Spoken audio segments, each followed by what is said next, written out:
bagyong dumaraan, may mga kwentong hindi nababalita. May mga kwentong naglalaman ng tapang, pag-asa at muling pagbangon. Ako si Mabel Sekenyo at ngayon kilalanin natin ang isa sa ating kabayan na nakasaksi sa isang hagupit na bagyong Tina. Magandang araw sa inyo lahat at lalo na sa iyo, Gina. Ngayon, nandito tayo upang marinig ang kanilang kwento ng mga panahong nalalasa ang bagyong Tino. Maaari ko bang malaman ang iyong pangalan, edad at kung taga saan ka kayo? Okay, binibini.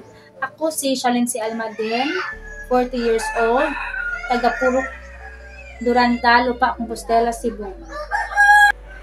Pangalawang katanungan, ano ang mga paghahanda ng inyong ginawa nung nalaman mo na may paparating na bagyo?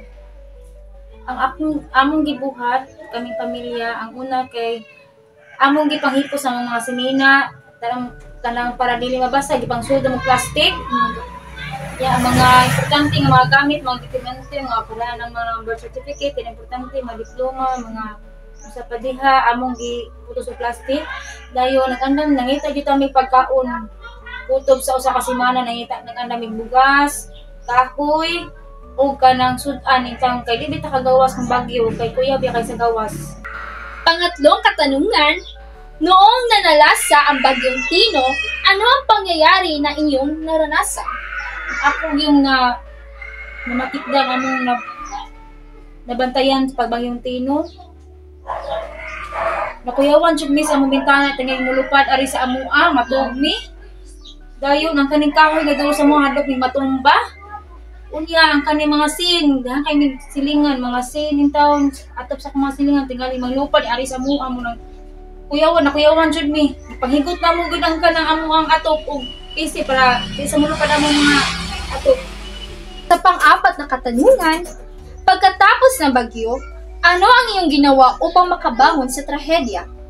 Pag humangit sa bagyo, ang among balay kay napuno man dito sa tubig na nasudlam gid tubig among ang balay kay tungod sa ang kalsada, ang mga baha nasusunod sa balay gyud. Muto among tang gitabangan og limpyo, among gisiligan, among gibutang mga trapo para makuha gid ang mga tubig, lapok, nasa mga lapok, mga dahon in taon sa mga kahoy daghan kay sul sa balay. Unya in taon ang among mga sinina, ang uban nabasa kay kuso ba ng hangin na lupad among gipangpon nga plastic, among gisud plastic man to na lupad in taon tungod sa hangin na kusog. Panglima katanungan, mayroon bang tulong na naibigay sa inyo ang gobyerno para sa inyong pagsisimula? Tulong? Oo, binibini. Lipay kay mi, kay nganong gipatawag mi sa among pinalanggang mayor sa lungsod sa Compostela o sa mga kaubanan o sa DSWD, gipaadto mi sa lupa, sa gym, para hatagan mi nila og ayuda, bugas, og mga canned goods, og tubig. Muna kung gamit yung taon among gikonsumo ta sa among pamilya pag human sa bagyo. Pang-anim na katanungan, ano ang mensahe ninyo sa mga taong nawalan ng mahal sa buhay at nawalan din ang kanilang bahay? Ako lang advice nila sama sa katunang waltahan o balay yun, dahil kayo ang maging trainer na may hatag nako sa LGU o sa probinsya. Tagan ng mga ana o kanang gamay nga ayuda para sa makatukod mo balik. Bango ng yapon mo. Yan ka itong mga na-missing town, tabangin town mga pa sila.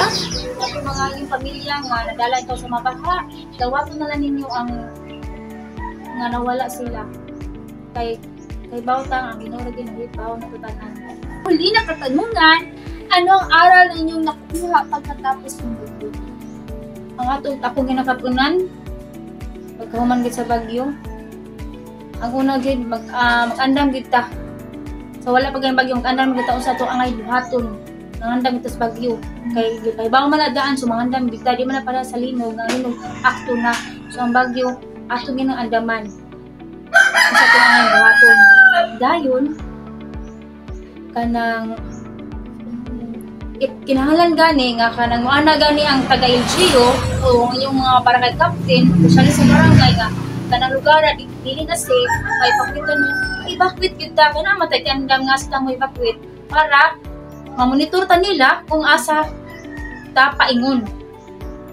At doon nagtatapos ang aking munting interview. Maraming salamat, Ginang Shangri, sa pagtanggap ng aking imbitasyon. Walang anuman, magandang Pilipino.